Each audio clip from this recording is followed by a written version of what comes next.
నమస్కారం మిత్రులారా, నేను సంతోష్ని. ఫస్ట్ ఆఫ్ ఆల్ అందరికీ జై శ్రీరామ్. మనకైతే రేపు భద్రకాళి అమ్మవారి టెంపుల్లో గడస్తంభం అయితే ప్రతిష్టాపన చేయబడుతుంది కదా. అయితే ఏ విధంగా ఎన్ని ఫీట్లు ఉంటుంది ఏంటిది, అండ్ అలానే ఇక్కడ గడస్తంభం ప్రతిష్టాపన చేస్తాను ఏందని మాత్రం టోటల్గా మాత్రం మీకైతే నేను వీడియో రూపంలో చూపిస్తాను. అండ్ అలానే మాత్రం మీకు ఎప్పటికప్పుడు కూడా మాత్రం అప్డేట్ అయితే వస్తూనే ఉంటుంది. తప్పకుండా మాత్రం మీరు ఫుల్ వీడియో చూడండి. నా వీడియో నచ్చితే మాత్రం చిన్న లైక్ చేయండి. అండ్ అలానే నా ఛానల్ కొత్త చూసిన వాళ్ళైతే మాత్రం తప్పకుండా సబ్స్క్రైబ్ చేసుకోండి, ఓకేనా. అయితే ఆల్రెడీ గడస్తంభం కూడా అయితే మాత్రం వర్క్ అయితే కావడం జరుగుతుంది. కాబట్టి ఇది ఎన్ని ఫీట్ల గడస్తంభం, ఏ కర్రతో చేసింది ఏందని మాత్రం టోటల్గా మాత్రం ఇక్కడ అన్నవాళ్ళు అయితే చేస్తున్నారు కదా. ఈ అన్నవాళ్ళతో అయితే నేను మీకు మాట్లాడిస్తాను. అలానే చాలా భారీ ఎత్తున మాత్రం భక్తులు కూడా గడస్తంభం పైన కూడా నీళ్లు ఇట్లా అయితే పోయడం జరుగుతుంది చూడండి. అండ్ ఇది వర్క్ ఎన్ని రోజుల కాంచి చేస్తున్నారు ఇక్కడ ఏంటిది మొత్తం టోటల్గా మాత్రం అప్డేట్ అయితే ఇస్తాను మీకు కదా. ఇక్కడ చూసుకోవచ్చు, ఇది మొత్తం ఇట్లా దుగడ పట్టడం జరుగుతుంది చూడండి కట్టెలకు. ఫస్ట్గా ఇక్కడ చూసుకున్నట్టయితే ఇక ఇప్పుడు అన్నతో కూడా నేను మాట్లాడిస్తాను. అన్న నమస్తే అన్న, ఏం పేరు అన్న మరి? శంకరాచారి. శంకరాచారి అన్న, ఇప్పుడు ఈ గడస్తంభం అనేది ఎన్ని ఫీట్లు ఉంటది అన్న? ఇది 53 ఫీట్లు ఉన్నది. భూమిలోకి ఒక 12 ఫీట్లు భూమిలోకి పోద్ది. దాని మీద 3 ఫీట్లు గద్దె వస్తుంది అట్లా. అయితే కింద 4 పక్కల ఉన్నదో బ్రహ్మ, ఆ మధ్యన 8 పక్కలు ఉన్నదో విష్ణు, మిగతా చివరికి రౌండ్ ఉన్న బాపతి శివుడు. ఎన్ని రోజుల కాంచి పని చేస్తున్నారు? 15 రోజులు అవుతా. అదే రేపు రేపు 17వ తారీఖు నాడు ప్రతిష్ట. అంటే మీరు ఇదివరకు కూడా ఏమన్నా స్తంభాలు చేసిందండి? గోవిందరాల గుట్ట మీద చేసిన. కాకపోతే పట్ల బజార్ల వెంకటేశ్వర గుడికి, రామలింగేశ్వర గుడి, మరియవాడ పోలీస్ స్టేషన్, భోగేశ్వర గుడి, ఇవన్నీ నేనే చేస్తాను. విలేజ్ జిల్లాలో కూడా చేస్తాను. టోటల్ గా మన వరంగల్ అయితే మాత్రం మీరే చేస్తాము. మేమే చేస్తాం. అవే దేవుని రథాలు గుట్ట కింద, అదే మన గోవిందరాల గుట్ట కింద రథం కూడా చేసిన. అన్నిటి కూడా రథాలు చేస్తా. హైదరాబాద్ లో చేసినాం, నవపేట చేసిన, ఇప్పుడు జీడికాయలు చేస్తున్నాం. ఇది అర్జెంట్ అంటే ఇటు వచ్చినాం. జీడికాయలు రథం ఆడుతుంది. ఓకే అన్న, థ్యాంక్ యూ అన్న. చూసింది కదా మొత్తం డీటెయిల్స్ అయితే మాత్రం మీకైతే మీకు అయితే చెప్పించాను అన్నతోని. ఇక్కడ చూసుకోవచ్చు. అండ్ అలానే చాలా మంది భక్తులు కూడా ఇక్కడ చూసుకున్నట్టయితే మనకు నీళ్ళైతే గడస్తంభం అయితే పోయడం జరుగుతుంది. ఇక్కడ చూసుకోవచ్చు గడస్తంభం అనేది చూడండి. ఇక్కడ చెప్పింది కదా ఇంతకుముందు ఏమో చూసింది కదా. ఒక్కసారి మీకు బయట నుంచి కూడా వ్యూ చూపిస్తున్నా. ఇక్కడ చూసుకున్నట్టయితే గణేష్ టెంపుల్, ఇది మన గణేష్ టెంపుల్ కదా. అండ్ ఇక్కడ అమ్మవారి టెంపుల్ చూసుకోవచ్చు. అమ్మవారి టెంపుల్ క్వైట్ ఆపోజిటే మాత్రం గడస్తంభం అయితే పెట్టడం జరుగుతుంది. అండ్ అలానే ఇక్కడ చూసుకున్నట్టయితే ఆల్రెడీ క్రేన్ కూడా అయితే వచ్చి అయితే ఉన్నది. ఇక్కడ చూసుకోవచ్చు భారీ క్రేన్, చాలా పెద్దగా అయితే ఉన్నది క్రేన్ కూడా.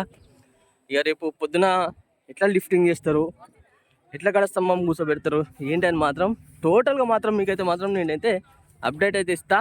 ఇక్కడ చూసుకున్నట్టయితే మొత్తం ఇక టెంపుల్ మొత్తం ఇది చూసింది కదా సరౌండింగ్. ఇదివరకు ఇది వచ్చేసి మొత్తం మన భద్రకాళి కట్ట చెరువు ఉండే. చూసుకోవచ్చు చాలా మంది భక్తులు కూడా ఇవాళ మంగళవారం కాబట్టి చాలా మంది భక్తులు కూడా అయితే రావడం జరుగుతుంది.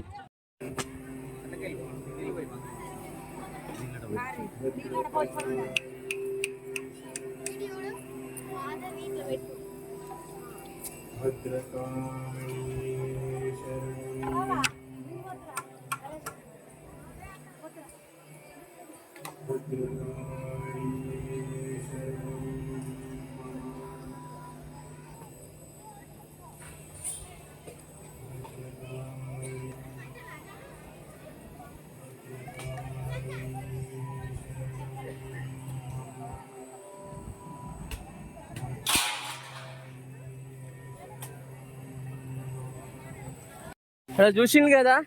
అండ్ వచ్చేసి మొత్తం గడస్తంభం అయితే టోటల్గా మాత్రం కట్టె కూడా అసలు ఏంటిది అని కూడా మాత్రం మీకైతే చెప్పడం జరిగింది. ఇక్కడ చూసుకోవచ్చు చూడండి వాళ్ళు. అండ్ అలానే ఇక్కడ అన్న వాళ్ళు కూడా చాలా మంది సేవ అయితే చేయడం జరుగుతుంది.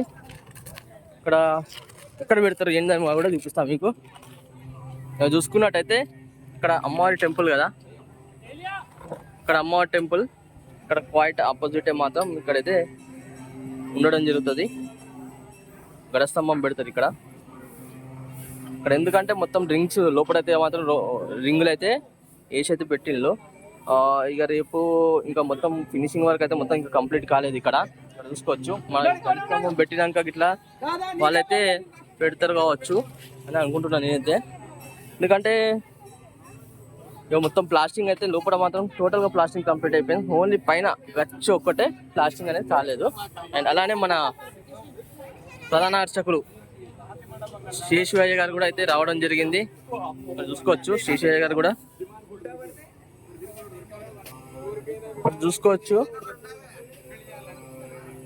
అండ్ అలానే ఇక్కడ మన శేషువయ్య గారు కూడా అయితే రావడం జరిగింది. చూడండి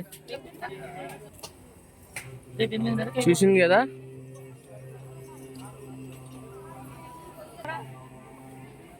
ఇక్కడ చూసుకున్నారు కదా, చూసుకున్నట్టయితే ఇక చూడండి మొత్తం ఇంకా క్లీనింగ్ వర్క్ కూడా అయితే ఉంది. ఇక్కడ చూసుకోవచ్చు మన శేషయ్య గారు. రేపు మన గడస్తంభం అయితే మన ప్రతిష్టాపన ఉన్నది కదా, ఏ టైంకి ఉన్నది ఏంటిది అని మాత్రం ఒక్కసారి మన సబ్స్క్రైబర్స్ కూడా చెప్పారా? భద్రకాళి శరణం మమ. భద్రకాళి ఆలయం అభివృద్ధిలో భాగంగా అమ్మవారి ఆలయంలో విశేషమైనటువంటి ధ్వజస్తంభ శాశ్వత ధ్వజస్తంభ ప్రతిష్ట మహోత్సవము 3 రోజుల పాటు నిన్న ఇవాళ రేపు ఉదయము బుధవారం నాడు 8:35 ధ్వజస్తంభ ప్రతిష్ట మహోత్సవము కనక పుష్పగిరి పీఠాదులపతి వారి కరకమలముల చేత ప్రతిష్ఠింప జరుగుతుంది. ఈ ప్రతిష్టలో అందరూ కూడా భక్తులు అమ్మవారి యొక్క ఆశీస్సులు పొందాలి. ప్రతిష్ట మహోత్సవాన్ని ప్రత్యక్షంగా కానీ పరోక్షంగా కానీ తిలకించి అమ్మవారి యొక్క అనుగ్రహ పాత్రలు కావాలని అందరికీ కూడా దేవాలయం అంటే దేశం, మన దేశమంతా కూడా సుభిక్షంగా ఉండాలి. ఏ దేవాలయంలో పూజ చేసినా కూడా లోక కళ్యాణమే. అలాంటిది ధ్వజస్తంభము అంటేనే అమ్మవారి యొక్క పవర్ ఇక్కడ నుంచే జనరేట్ అవుతుంది. ఆలయాన్ని మొత్తం శాసించేది ధ్వజస్తంభం నుంచే ఉంటుంది. కాబట్టి అమ్మవారి చూపు కూడా ఇక్కడే ఉంటుంది. అటువంటి ధ్వజస్తంభాన్ని ప్రతిష్ఠింపజేస్తున్నామంటే అందరికీ మంచి జరుగుతుంది. మనం ఇక్కడ ధ్వజస్తంభం నుంచి అమ్మవారిని చూసినా కూడా అమ్మవారి పరిపూర్ణ అనుగ్రహం మనకు కలగజేస్తుంది. భద్రకాళి శరణం. రేపు ఎన్ని గంటలకు అయ్యారు? రేపు 8:35 ప్రతిష్టా మహోత్సవము ధ్వజస్తంభాన్ని నిలబెట్టడం జరుగుతుంది. ఓకే, చాలా థ్యాంక్ యూ అయ్యగారు. చూసింది కదా ఫ్రెండ్స్, మొత్తానికి అయితే మన అయ్యగారితో కూడా అయితే మాట్లాడడం జరిగింది. ఇక్కడ చూసుకోవచ్చు, ఇక్కడ చూసుకున్నట్టయితే ఇక పాత గడ స్తంభం అయితే ఇక్కడైతే మాత్రం తీసేయడం జరిగింది. అది చూసుకోవచ్చు. వాళ్ళ టెంపుల్లో కూడా చాలా మంది భక్తులు అయితే ఉండడు. అండ్ అలానే మీకు ఒకసారి అమ్మవారికి దర్శనం కూడా అయితే రేపు గడస్తంభం అనేది ఎక్కడ పెడతాను అండ్ అలానే ఏ టైం పెడుతున్నారు ఏందని మాత్రం టోటల్గా మాత్రం అయ్యగారితో మాట్లాడించాను. అండ్ అది ఎన్ని ఫీట్ల గడస్తంభం ఏంటి అని కూడా మాత్రం ప్రతి ఇష్టాలతో కూడా మాట్లాడించాను కదా. నా వీడియో నచ్చినంత వాళ్ళకి చిన్న లైక్ చేయండి. నా ఛానల్ కొత్త చూసిన వాళ్ళు తప్పకుండా సబ్స్క్రైబ్ చేయండి. ఓకేనా?